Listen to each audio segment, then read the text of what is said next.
18만 명을 모았습니까? 북이스라엘과 싸워 나라를 회복하여 르호보암에게 돌리려 함이었다. 지금 솔로몬 이후에 남북 왕국으로 분열이 됐는데 르호보암은 이제 18만 용사를 모아서 저 북이스라엘의 여로보암을 물리치고 다시 통일 왕국을 회복하고자 하는 원대한 꿈을 이 마음속에 품었던 것이지요. 그때 하나님께서 하나님의 사람 스마야를 통해 말씀을 들려주시기를 4절입니다. 11장 4절에 여호와께서 말씀하시기를 너희는 어떻게 하라고요? 올라가지 말라.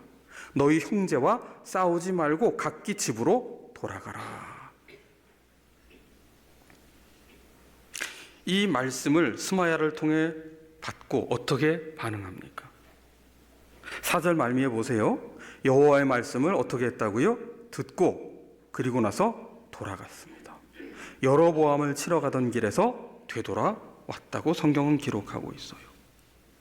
무엇 때문에 돌아갔어요? 말씀을 듣고 머뭇거린 것이 아니라 즉시 돌아갔다. 순종했다는 거예요. 여러분, 백성들이 118만 명이나 모였다는 것은요, 승산이 있다고 보았기 때문입니다.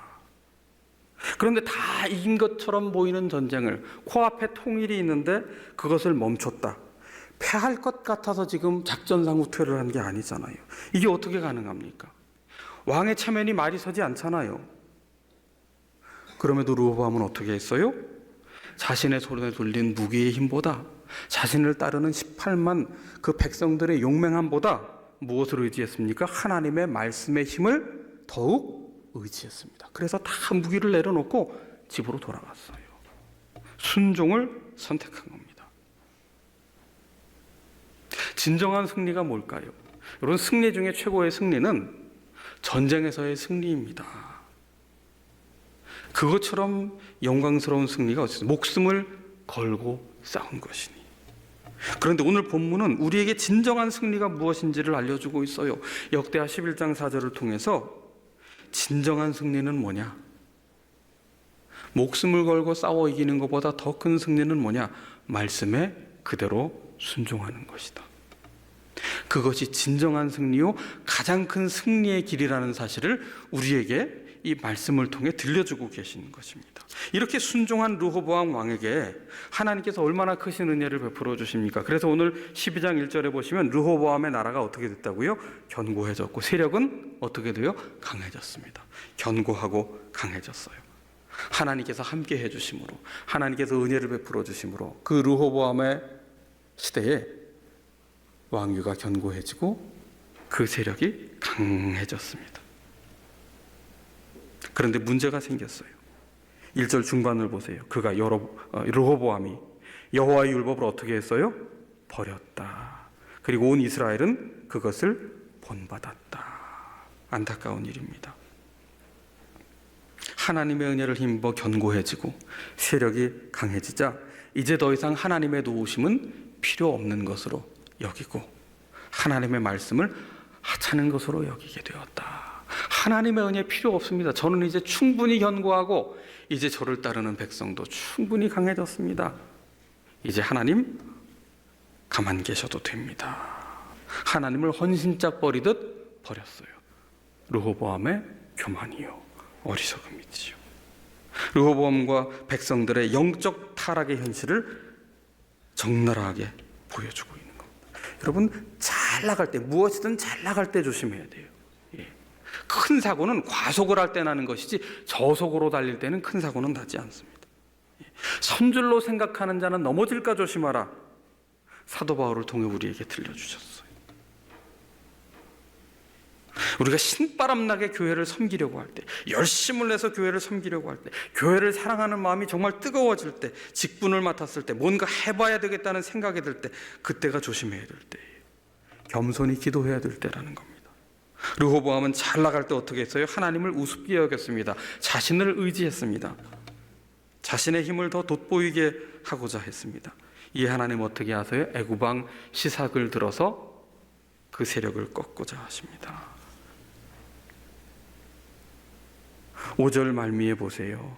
하나님께서 선지자 스마야를 통해서 들려주십니다. 5절 말미에 너희가 나를 버렸으므로 나도 너희를 버려 시삭의 손에 넘겼노라 하셨다 한지라.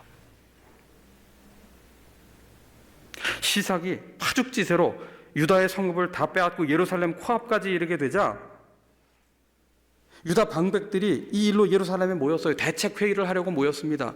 하나님은 이미 필요 없어졌고 어떻게 할까 머리를 맞대고 회의만 하고 있어요. 여기 기도가 없다고요. 하나님의 은혜 구하지 않고 있다고요. 그때 스마야를 통해서 하나님이 또 말씀을 들려주신 거예요. 너희가 하나님을 버렸으니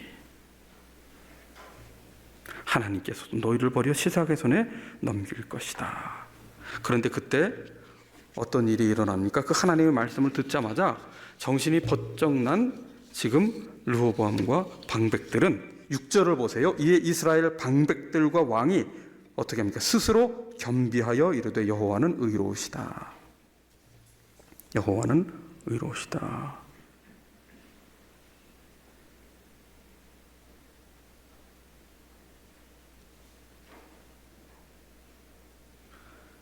하나님의 말씀이 들려지자 조금 전까지만 해도 하나님을 멸시하던 안중에도 없던 이 르호보암과 방백들이 스스로 낮추어 하나님 앞에 회개의 기도를 드리는 거예요. 그러면서 여호와는 의로우시다. 하나님이 옳습니다. 저희가 틀렸습니다. 저희가 범죄를 행하였습니다. 겸비하였다는 표현이 있잖아요. 겸비하였다. 이 겸비하였다는 표현을 우리가 12장 6절에서 보면서 무엇을 떠올리게 되냐 하면 솔로몬이 성전을 건축하고 기도했을 때 하나님께서 들려주는 음성을 다시 한번 되새겨보게 됩니다. 역대하 7장 14절 말씀, 지난주에 묵상했던 말씀인데요. 지난 주간에 역대하 7장 14절을 가보시면 몇 장 앞으로 가면 7장이죠. 제가 읽어봅니다. 7장 14절 내 이름으로 일컫는 내 백성이 그들의 악한 길에서 떠나 스스로 낮추고 기도하여. 지금 개역 개정 성경에는 스스로 낮추고 기도하여라고 번역이 되어 있지만 이전에 개역 한글판에는 어떻게 되어 있냐면 겸비하여로 되어 있어요.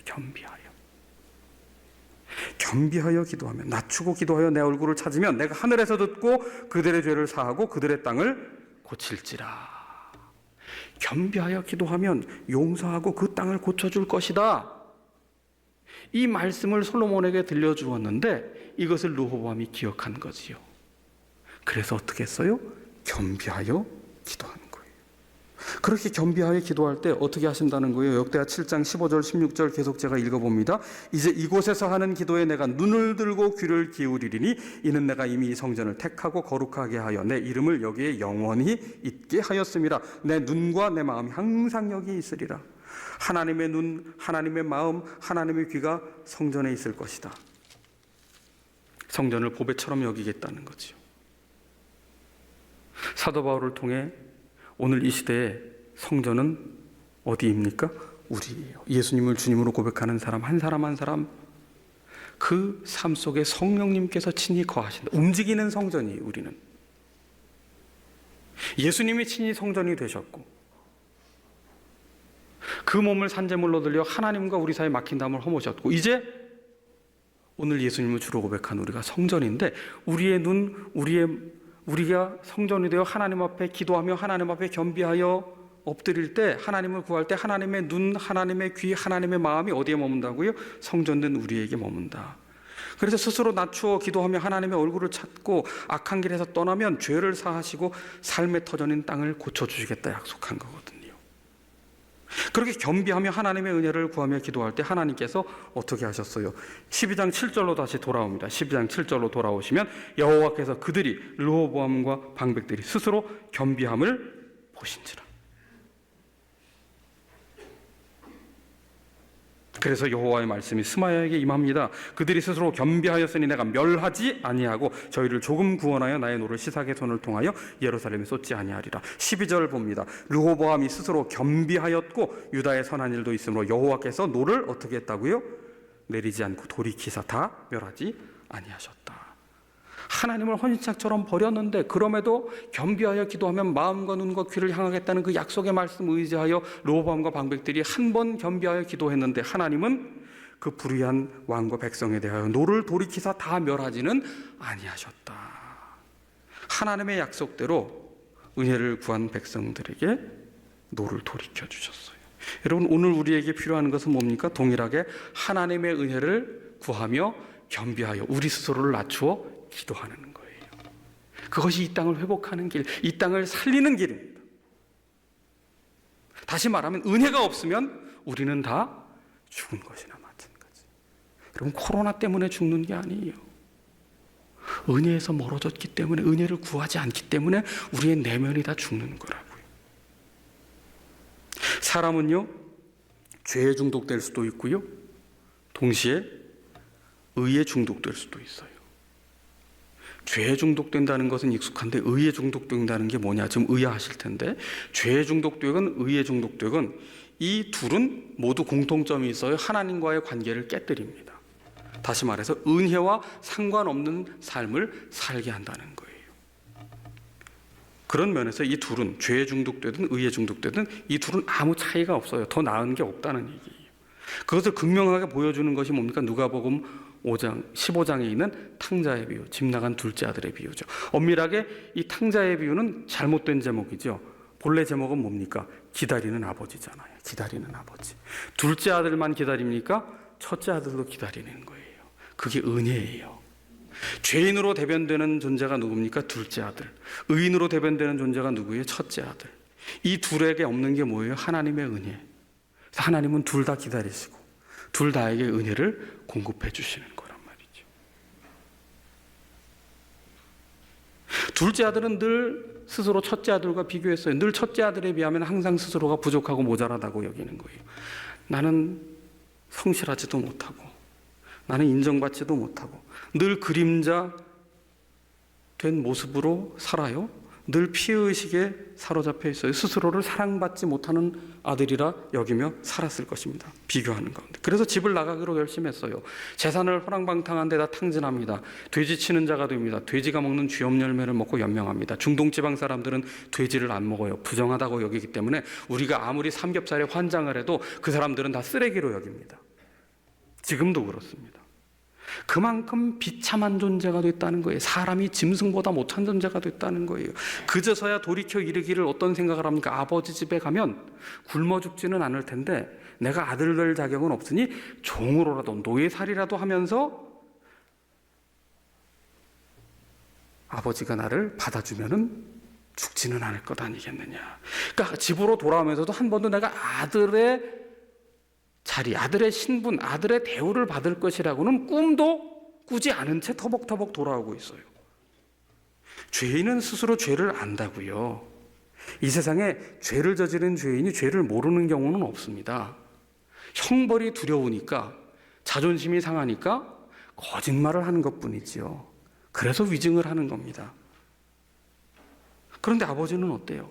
먼저 뛰어나와요. 기다리다가 뛰어나왔어요. 우연히 만난 게 아니에요. 상속자의 신분을 뜻하는 가락지를 끼워주고, 아들의 신분을 뜻하는 좋은 옷을 입혀주고, 살진 송아지를 잡아요. 그래서 잔치를 엽니다. 죽었던, 잃어버렸던 내 아들을 다시 찾았다. 사랑받을 자격이 전혀 없다고 여기는 죄인을 은혜로 맞이하는 아버지입니다. 그런데 둘째 아들을 대하는 아버지의 모습을 본 첫째 아들은 어때요? 마음이 가장 불편한 거예요. 벌을 주거나 내쫓지는 못할 망정 가문의 명예를 더럽힌, 가문의 수치인 이 아들을 받아들이는 것도 모자라서 잔치까지 열다니 있을 수가 없는 일이다. 나를 위해서는 잔치나 한번 열어주신 적 있느냐? 아버지에게 정면으로 반기를 들었습니다. 이 첫째는 늘 동생과 자신을 비교했어요. 나는 더 착한데, 나는 더 의로운데, 나는 더 성실한데, 내가 더 많이 일을 했는데. 그런 가운데 집 나갔다 돌아온 동생을 마음껏 정죄하는 것을 정당화하고 있잖아요. 나는 이렇게 의로운데 아무런 대우도 안 해주지 않으셨습니까? 이 첫째가 볼 때 자신은 둘째보다 훨씬 의로운 거예요. 이렇게 분노한 아들에게 아버지는 뭐라고 말합니까? 나는 항상 너와 함께 있었다. 너는 나와 항상 함께 있었다. 그리고 내 것, 아버지의 것은 다 내 것이다. 둘째도 내쫓지 않고 분노에 찬 첫째도 그대로 포용하고 있어요. 자, 나쁜 아들은 나쁜 아들대로 아버지를 버렸고요. 착한 아들이라고 일컬음받는 첫째 아들대로 아버지를 버렸어요. 인정하지 않아요. 아버지가 아들을 맞이했는데 첫째는 아버지 자체를 인정하지 않는다고요. 저런 아버지 필요 없다.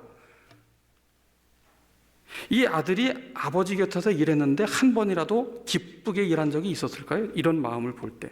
한 번이라도 감사함으로 일한 적이 있었을까요? 없었을 거예요.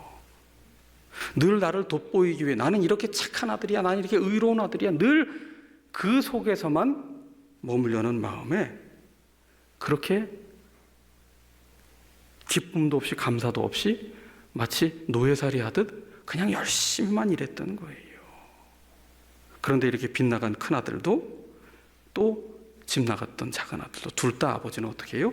동일한 사랑으로 감싸주고 있잖아요. 이게 은혜예요. 죄인에게도 의인에게도 다 은혜가 필요하다. 포도원의 비유를 보세요. 아침부터 종일 일했습니다. 그리고 어떤 이들은 일감이 없어서 빈둥빈둥 놉니다. 하루 벌어 하루 사는데 일감이 없으면 모두 굶어야 됩니다. 가족을 부양하는 책임 있는 이들로서는 집에 들어가는 것이 너무나 비참하지요. 그때 주인이 1시간 일하게 합니다. 그리고 해가 졌습니다. 그런데 1시간 일한 사람에게 하루치 품삯을 줍니다. 하루치 일을 했기 때문이 아니에요. 이들은 일자리를 구할 수가 없는 이들입니다. 하루를 살 힘이 없는 이들입니다. 이들에게 주인이 은혜를 베풀어 줬어요. 1시간밖에 일하지 못했지만 그러나 하루를 살 품삯을 제공해 준 겁니다. 절망에 빠져 살 수밖에 없는 이들에게 은혜를 베풀어 주셨지요. 그러자 하루 종일 일한 사람들에게서 분란이 일어났어요. 마스크도 안 쓰고 시위를 벌이는 겁니다. 예. 어떻게 이럴 수가 있느냐? 1시간 일한 사람과 하루 종일 일한 사람에게 동일한 품삯을 지급하다니 악덕업주 물러가라, 물러가라. 주인이 뭐라고 그래요? 이거 계약한 그대로 준 거다. 하루 종일 일한 품삯 주기로 한 대로 준 거다. 내가 주인인데 내가 내 맘대로 하는데 왜 너희들이 여기에 시비를 걸고 있느냐? 하루 종일 일한 사람들에게는 뭐가 있는 거예요? 난 이렇게 열심히 일했으니 내가 오늘 받아야 될 것보다 더 많이 받아야 된다는 심보가 그 속에 있는 겁니다. 하루 일을 못하면 굶어 죽을 사람을 불쌍히 여기는 마음보다는 적어도 쟤네들이 받은 것보다는 내가 더 많이 받아야 된다는, 본래 하루치 받아야 될 것보다 내가 더 많이 받아야 된다는 욕심을 부리며 그 하루치 1시간이라고 받은 사람들을 정죄하며 주인도 싸잡아 비난하고 있는 거잖아요. 여러분, 죄인에게도 일하지 못하면 굶어 죽는다. 은혜 바깥에 있는 모습이 있고, 하루 종일 착하게 성실하게 일한 사람들에게도 뭐가 있어요? 저렇게 주인이 대우하다니 저게 말이 되느냐? 여기도 은혜 바깥에 있다고요. 그러니까 의인이든 죄인이든 모두에게 필요한 건 뭡니까? 하나님의 은혜예요. 어찌하여야 영생을 얻으리까? 한 부자 청년이 와서 예수님께 질문을 했어요. 율법을 다 지켰다고 얘기했어요. 구제도 했다고 얘기했어요. 그때 예수님께서 말씀하십니다. 내 소유를 다 팔아서 가난한 자에게 주라. 예수님이 사유재산을 부정하신 분입니까? 그거 아니에요.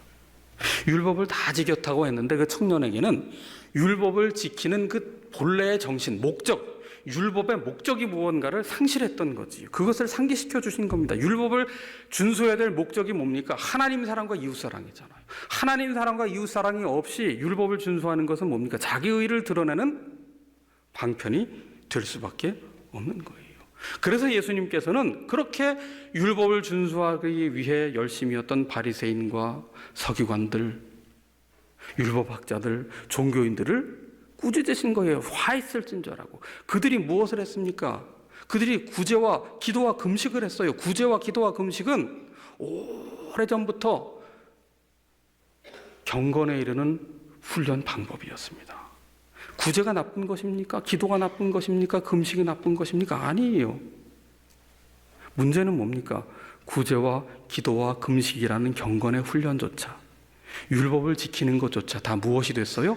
자기를 의롭게 돋보이게 하는, 자기를 포장하는 수단이 되었어요. 그래서 어떻게 됩니까? 나보다 더 율법을 잘 지키는 사람 있으면 나와봐라. 나보다 더 기도 많이 한 사람 있으면 나와봐라. 나보다 더 구제 많이 한 사람이 나와봐라.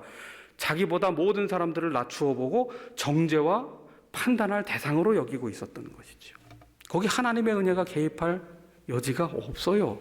본인이 하나님인데, 아니 본인이 하나님보다 더 의로운데 무슨 하나님의 은혜가 들어올 틈이 있겠습니까?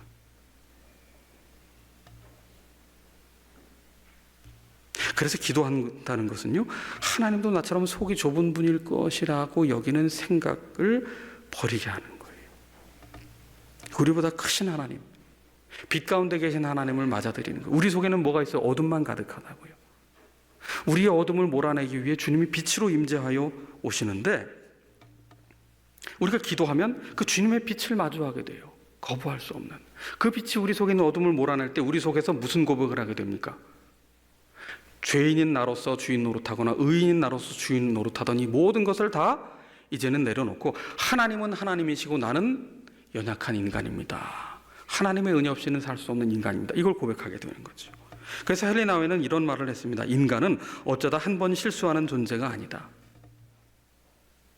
하나님은 어쩌다 한 번 용서하시는 분이 아니다. 우리는 늘 실수하고 죄를 짓는 연약한 존재고요. 하나님은 겸비하여 구할 때 언제나 용서하시는 분이십니다. 그래서 우리에게 필요한 것은 뭡니까? 하나님의 은혜를 구하는 겸손한 기도예요. 내가 의롭다고 여길수록, 내가 착하다고 여길수록, 내가 회개할 것이 없다고 여길수록 나는 아무 공로 없습니다. 오직 주님의 크신 은혜일 뿐입니다. 그렇게 은혜를 구할 때 그 은혜가 우리의 숨통을 트이게 하는 거예요. 수고하고 무거운 짐진 자들아 다 내게로 오라. 그 율법의 무거운 짐을 지고 허덕이고 있는, 스스로도 구원을 못하고 남의 구원도 막고 있는 그 삶 속에 하나님의 은혜를 구하면, 주님 앞에 나오면 숨통이 트이게 해주실 뿐 아니라 우리에게 안식을 주시는 거예요. 이 은혜가 임할 때 젖된 아이가 어머니의 품속에서 잠이 들듯 그렇게 하나님의 품속에서 평강을 경험하게 되는 거잖아요. 찬송가 401장의 가사를 보면 주의 곁에 있을 때 마음이 든든하오니. 코로나 이후에 우리의 마음이 다 무너졌다고요. 여러분, 전염병이 도니까 우리가 할 수 있는 것도 없고 상황을 마음대로 통제할 수도 없는 것이 우리의 현실이에요. 아무것도 안 하는 게 이렇게 힘들 수가 있을까?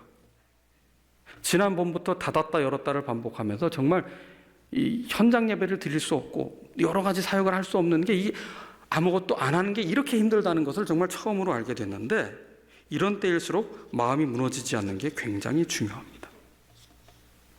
코로나로 2월 하순부터 3월, 4월, 5월, 6월까지 계속 문을 닫았잖아요. 그리고 8월에 다시 또 문을 닫았었는데, 제가 전반기에 새벽에 정말 잠을 많이 설쳤습니다. 새벽 3시, 4시, 5시 계속 깨요. 새벽 인도를 하지 않는데 알람 시계를 듣고 깨나는 것도 아니고 그냥 계속 깨나는 거. 어떻게 해야 되나? 어떻게 해야 되나? 이 상황을.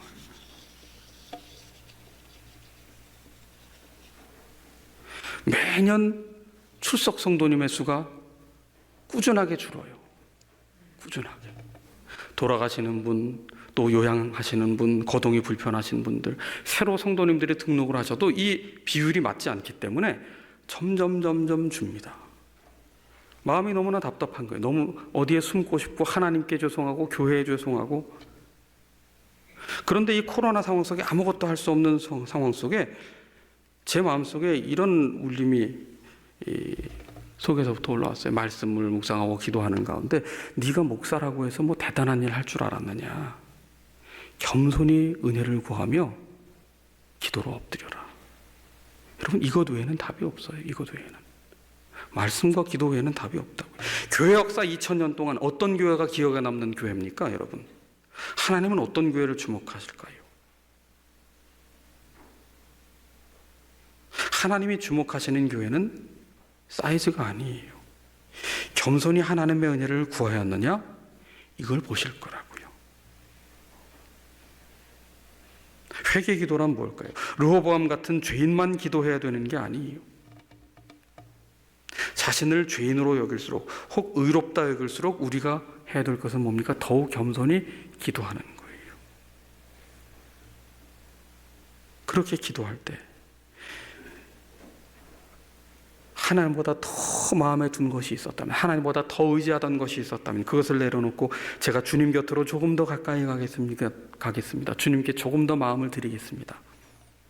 그렇게 주님을 구할 때 우리의 마음은 비로소 든든해질 것이고 평강으로 가득 채워지게 될 것입니다. 다시 기도의 자리를 회복하십시다.